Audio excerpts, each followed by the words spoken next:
మహిళల కోసం మహిళల చేత పూర్తిగా నడపబడుతున్న విమెన్ టుడే ఛానల్ వాళ్లకు బతుకమ్మ పండుగ శుభాకాంక్షలు. అట్లాగే వ్యూవర్స్ అందరికి కూడా బతుకమ్మ దసరా పండుగ శుభాకాంక్షలు. బతుకమ్మ తెలంగాణలో అతిపెద్ద పండుగ. అయితే మిగతా పండుగలకు లేని ఒక ప్రత్యేకత ఈ పండుగకు ఉన్నది. ఏంటంటే మనుషులు ఎప్పుడు కూడా ప్రకృతికి దగ్గరగా ఉండాలి. అంటే నీళ్ళు, మట్టి, మనుషులు, పువ్వులు, పిట్టలు, ప్రకృతి వీటన్నిటికీ మధ్య సమన్వయం ఉన్నప్పుడే ఈ అకాల వరదలు ఇట్లాంటివి రాకుండా ఉంటాయని ఆ భూమిని పూజించడం, మట్టిని పూజించడం, పువ్వులను పూజించడం, నీళ్లను పూజించడం అనేది ఒక ప్రత్యేకమైన సంస్కృతిగా తెలంగాణలో వస్తుంది. ఇంకొకటి ఏంటంటే ఇది ఎప్పుడో కాకతీయ సామ్రాజ్యంలో రుద్రమదేవి కన్నా ముందు పీరియడ్ నుంచి కూడా ఈ బతుకమ్మ అనేది తరతరాలుగా దీన్ని ఆచరిస్తూ వస్తున్నారు. కాబట్టి అది చరిత్ర కూడా చెప్తున్నది. పురుష స్వామ్య వ్యవస్థను ధిక్కరించి రాజ్యం చేసి చాలా జనరంజక పరిపాలన చేసి రుద్రమదేవి ఆ కాలంలోనే ఒక పురుషాధిక్య సమాజాన్ని ఎదుర్కొన్నారు.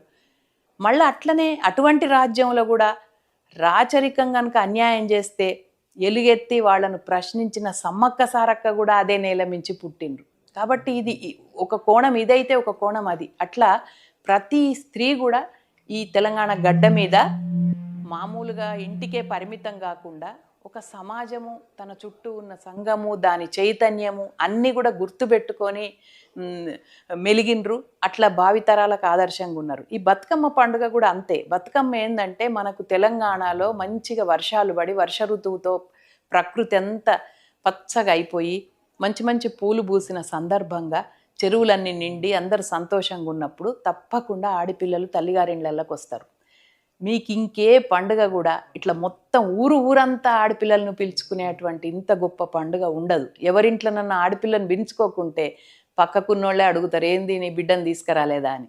అంటే అట్లా పక్క వాళ్ళు ప్రశ్నించే అంత పండుగ అది. ఇంకొకటి, ఆడవాళ్ళు ఆ రోజుల్లో చదువుకోని వాళ్ళు కూడా ఎన్నెన్ని పాటలు, ఎంత పెద్ద పెద్ద పాటలు అంటే ఒక్కొక్క పాట గంట పట్టేది. గంగా గౌరి సంవాదం అంటే, సత్యభామాలకంటే, ఊర్మిళాదేవి నిద్ర అంటే, ఇటువంటి పాటలు చెప్తూ పోతుంటే ఒక రోజంతా 2-3 రోజులు ఒక పాట చెప్పే అంత. అంటే ఇవాళ అవధానం చేసేటోళ్ళ కన్నా వాళ్ళు ఎంత గొప్పోళ్ళు. ఉత్త మౌఖికంగా అంతంత పాటలు గుర్తుపెట్టుకునే వాళ్ళు. అంటే వాళ్ళ కష్టము, సుఖము, సంతోషము ఎవరితో కష్టాలు చెప్పుకోము, కొద్ది మందితోనే చెప్పుకుంటాం. అట్లా ఎవరన్నా ఆత్మీయులు కనబడ్డప్పుడు ఇది కష్టం, ఇది సుఖం అని చెప్పుకునేటువంటి ఒక గొప్ప పండుగ. ఆ చెప్పుకునే విధానమే ఒక మంచి లయాత్మకమైన